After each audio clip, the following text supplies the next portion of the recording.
జరిగింది. దాంట్లో భాగంగానే మహిళలకు, ఎస్సీలకు, ఎస్టీలకు, బీసీలకు రిజర్వేషన్స్ కూడా కల్పించడం జరిగింది.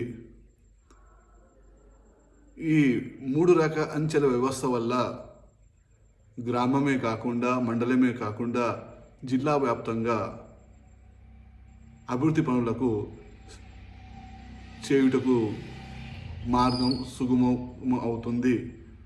మన మహాత్మా గాంధీ గారు చెప్పినట్టు మన దేశాన్ని మనం చూడాలంటే మనం గ్రామాల ద్వారానే, గ్రామాలను చూస్తే మన దేశ యొక్క భవిష్యత్తు కానీ దేశ ప్రగతి కానీ కనబడుతుంది.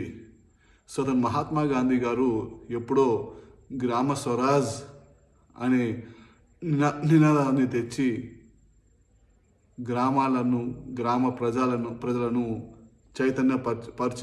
పరచడం జరిగింది. అయితే నేను ఇంతకుముందు చెప్పినట్టు